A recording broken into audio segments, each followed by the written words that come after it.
As I reflect on the journey, I can still hear the crunch of gravel under my shoes. We'd already walked for days through shaded glens and under canopies of grapevines, heavy laden with grapes. It was like they were offering travelers good fruit. We'd followed narrow wooden boardwalks, tracing miles of endless, breathtaking coastline. We'd wandered through sleepy villages with cobblestone streets, crossed farmland, trudged along dusty trails, concrete roads, and every kind of path in between. Our feet had followed what pilgrims affectionately call the yellow brick road, though it certainly wasn't leading us to Oz. Not that day. The sun was rising over the hill. It casted long golden shadows across the trail, and the air felt crisp and promising. We'd looked at our map that morning and smiled. We only had 11.6 miles that day. It was going to be one of our shortest days yet. It was going to be a good day, an easy day. And then the sound of bagpipes out of nowhere. They echoed across the cliffs, bold and mournful, stirring something deep inside. As we rounded a bend near the coast, there she was, like a scene from Braveheart. It was a woman standing on a rock, her regalia flapping in the wind, playing a haunting tune, bidding us buen camino. It was surreal, almost sacred.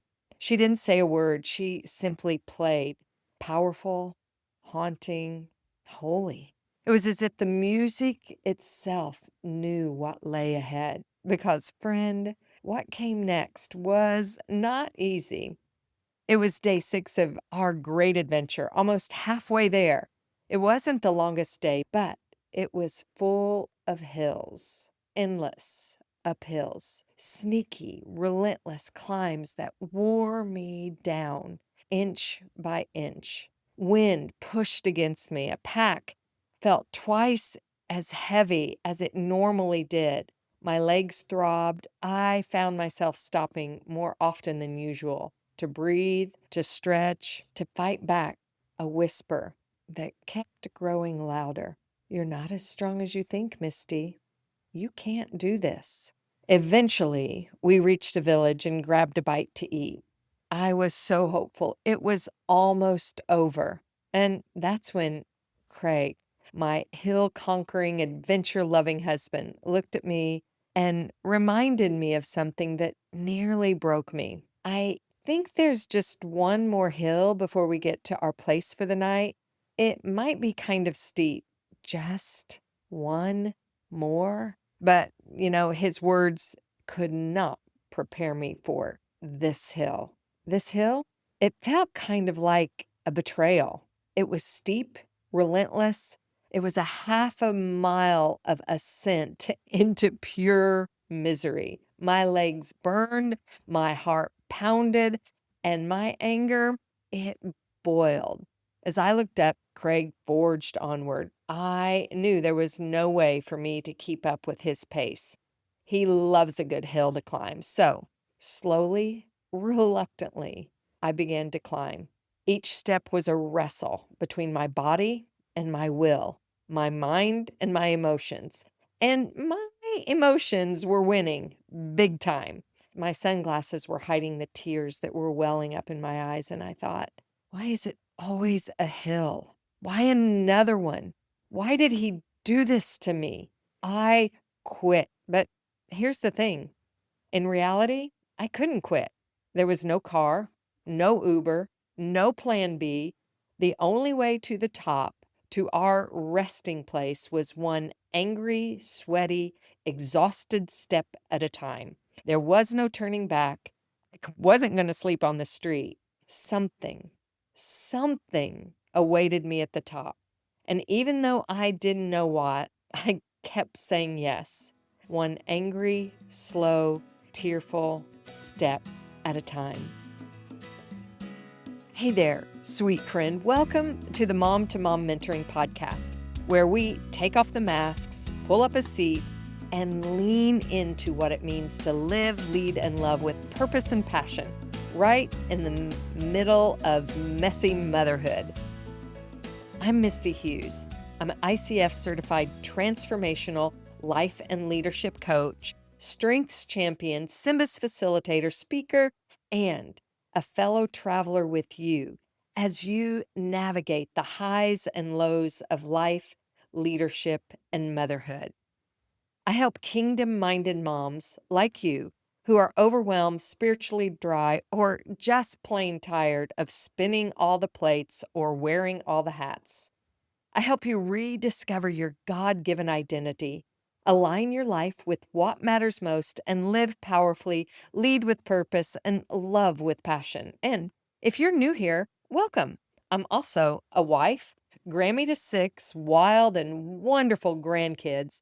I'm a former single mom of 4 amazing adults and their spouses, and an adventure-chasing Jesus girl who recently walked 14 days of the Camino de Santiago in Spain and Portugal. Which brings me to today, because somewhere between blistered feet, which I'm thrilled to say I did not have any, and beautiful sunsets, I felt the Lord stirring something new in me, maybe rekindling an old flame, a message that wasn't just for me, it's for you. It's for the mom who's carrying a silent load, for the mom who's smiling on the outside, but literally wilting on the inside. It's for the mom who's climbing her own hill, but maybe you don't even have the words for it yet. This episode kicks off a new series that I'm calling the Camino Chronicles. It's going to be a collection of stories, reflections, and spiritual lessons that I'm going to share from the trail. But here's the thing, it won't be back to back. Instead, you'll hear these Camino episodes spread over the course of the next 3, maybe 4 months. They're going to be braided in between interviews, teaching, and practical encouragement. Why? Well, because I don't want to rush it for you. I want these messages to land gently in your soul, like a letter from a friend who gets you. You see, the Camino wasn't a sprint, and neither is your transformation. Today, we begin with a story about hills and why they often undo us in the very best of ways. We'll laugh, we'll cry, but more than anything, I hope you'll feel less alone and more seen by the God who walks with you. So, Mom, grab your coffee, lace up those spiritual hiking boots, and let's tackle some hills together. Now, let me tell you about the hill, the one that I thought might be the end of me, maybe even the end of my marriage. We were about halfway through our Camino hike when we reached it. It was a brutally steep incline that stretched up like my punishment from the sky. And I'm not exaggerating when I say I internally accused my husband of abuse for making me walk this hill instead of calling me an Uber. It wasn't just physically hard, it was soul hard. Every step felt like I was arguing with my body, my mind, and my emotions. I was hot, frustrated. I was determined to make Craig pay for making me walk this hill to what was sure to be my death. I was angry and somewhat defeated. I made the rational decision to not use the tools that I knew would help me regulate my emotions. It's a tool I've shared with you, naming, feeling, and freeing your emotions. I'll put the link in the show notes because it really does work. It was just that day I was being stubborn. I didn't want to free my anger, my resentment. I wanted to hold on to it. And deep down, I was hearing an old voice of accusation against me. I know you've probably heard it too. You should be stronger than this. All those weeks of working out should have prepared you, AKA failure. It's never enough. Why bother? Everyone else seems to be handling it fine. What's wrong with you? Why is this such a big deal, Misty? Why are you making such a big deal out of this? You're being too emotional. Ugh, those voices. Well, then I began to spot a few random rose bushes along the path, and finally I got it. I literally stopped, stooped over, and took a deep breath, inhaling the fragrance of the rose. That simple act became the metaphor that I didn't know I needed for the rest of the journey. You see, my Camino would look different than Craig's. My path, my pace, my processing, it would all be mine. In all the Facebook groups, all the books, all the articles about the Camino, there are themes and sayings that you learn. One of the things that pilgrims are told is this is your Camino. In other words, your way is different from every other person who has done this and will ever do it. Go your way. And I had to remember a lesson that I learned years ago to go my way, not Craig's, not anyone else's. Years ago, in my diligent study of the Song of Solomon, I learned to walk out a truth of the passage I will go my way to the mountain of myrrh and to the hill of frankincense. Sometimes you forget the way of the Lord, the age old teaching. Sometimes through transition and change, you forget what God has done, what you've learned. And there comes a time when confronted with the hard that God brings you to remembrance. It was that way for me. The reality is, oftentimes the pressure to be someone different comes from those we love the most, our spouse, our family, our mentors.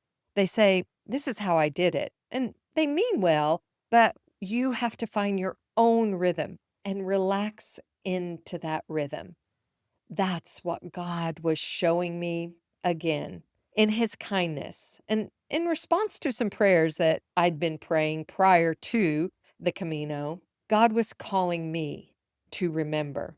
In the 8 chapters of the Song of Solomon, this declaration, I will go my way to the mountain of myrrh, is made about halfway through the book in chapter 4, verse 6. It's a turning point for the heroine of that story, the Shulamite. And that declaration, that knowing down deep in my soul that my way was unique, different, and beautiful, was coming about halfway through our own journey. And that mountain of myrrh we have to say yes to, beloved, it's a place of death. Remember the story of Abraham taking Isaac up Mount Moriah because God asked him to sacrifice his son, his only son? There was no promise of a lamb in a thicket. Abraham made the choice to take Isaac by the hand to death. Moriah and myrrh are both derived from the same root word. In Hebrew, more MOR means myrrh. It's a fragrant resin. It was a key ingredient in the temple incense that signified worship and sacrifice. It was also one of the 3 offerings brought to Jesus at his birth. And myrrh is a spice that is used in embalming after a death. Moriah is thought to be a combination of more, MOR, and Yah, a shortened form of God's name, potentially meaning the Lord is my teacher or the land of myrrh. Genesis 22:14 tells us, on the mountain of the Lord it will be provided. You see, it wasn't until Abraham reached the top, not until he lifted the knife, that the provision came. Oftentimes, our provision comes at the peak of the ultimate surrender. Beloved, we all are being called to take a journey of surrender and sacrifice, your own way, your pilgrimage. to choose to go your way up that mountain of myrrh, not knowing what you will find at the top. You don't have any idea of how God's faithfulness will show up. You are just called to ascend. I had no clue of what waited me at the top. On my own ascent, I didn't meet with God in a supernatural blaze of glory. I didn't feel the strength of the Holy Spirit surging through my bones like a great Shazam. I met with me, the angry, self centered, accusatory, whiny, not very pretty version of me. God was faithful on the journey of ascent, even when I wasn't. God was kind, even though I was a brat, a rose bush, a breeze, a tree for shade.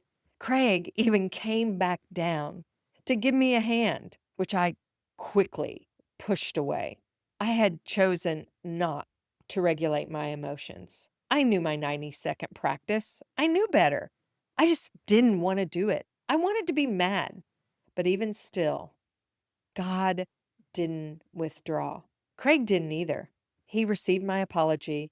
He extended grace. He reflected Jesus to me. And then I saw something that I hadn't seen. Craig had gone ahead, gone before. He had spent months and months choosing just the right places for us to stay. And every one of them, every single one, was exactly what we needed. And doesn't God do the same? He goes ahead, He prepares a place. He has prepared a place.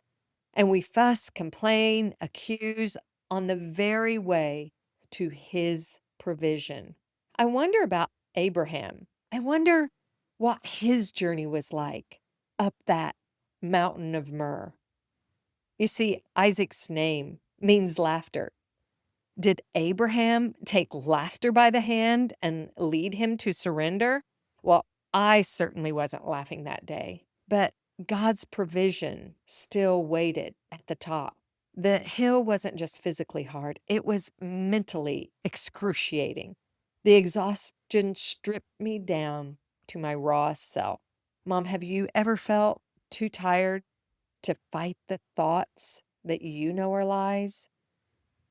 I had literally no strength left to silence the lies and the voices. But pausing to stop and smell the roses, that steadied me in that moment and for the journey ahead. It became the anchor for every hill that would follow. Because you see, at the very top, right when I thought I would explode, we arrived at the most breathtaking place we stayed our entire journey. We slept with windows wide open, no screens, no bugs, just clean air, the sound of the waves down below, and freedom for my soul. Below us, clay tile rooftops of a quiet village, the clanging of an ancient church bell every hour, and a lone horse grazing in a field. We didn't talk much. We didn't need to. That evening, I pulled out a travel size watercolor set and painted in peace. I played. We didn't go back down the hill that day. We rested in the gift of the space that had been provided. Now, here's a lesson I would love to pass on to you, my dear friend. The hill, it may feel like punishment, but it might be just the place that God is using to lead you into rest, to breathe, to stop rushing. Also, the top of your hardest hill might be the gateway to your deepest joy. Today, I'd like to leave you with 3 reflections from this hilltop moment. Feel free to pause so you can grab a paper and pencil and write down these reflections, or just come back to them later. Number 1, your climb doesn't need to match someone else's pace. Whether it's your husband, your best friend, your parents, your Instagram feed. You're not failing if you're slower. You're walking your Camino. Number 2, you are allowed to stop and savor. Productivity is not proof of your worth, even in the hard places. God has planted roses. You just have to be still long enough to notice them. Number 3, the beauty comes after the hardest part. You don't always see the purpose of the hill until you've climbed it. But oh, beloved, the view, the peace, the presence of God that awaits you at the top of that summit. Friend, maybe today you're on your own version of that hill. Maybe you're crying in your car after drop off, feeling the weight of marriage tension, or wrestling with the question, why does this feel so hard? Let me say it clearly. It's not just you. You are not weak, and your hill is holy ground. So take your time, smell the roses, and when you get to the top, don't rush back down. We're going to talk about the downhill journey on another Camino Chronicles at a later date. But until then, I hope this first hill story gives you space to exhale, to remember this is your Camino. You can say it and declare it today. I will go my way to the mountain of myrrh. And you, dear one, are not climbing alone. God meets you on the hill. And the view at the top, it is worth every single sweaty step. Friend, if this episode stirred something in your heart, if you've ever found yourself on a hard hill, wondering if you could take one more step, would you consider sharing this episode with another woman who might need that same reminder today? When you share, you don't just pass along a podcast. You offer hope, perspective, and a gentle nudge that says, you're not alone. I see you. And if you found this episode meaningful, would you leave a 5-star review? Your words help this message rise and reach more women who are trying to walk their own uphill path with purpose and grace. And if you're ready to pause, reflect, and rediscover what God might be inviting you into right now, especially if your life feels like an endless uphill climb, then I would love to offer you a free clarity call. No pressure, no pitch, just a safe space to breathe, process, and begin to realign with what matters most. You can book it with a link in the show notes. And remember, when you shine, you give others permission to shine too. So, beloved mom, rise and shine today.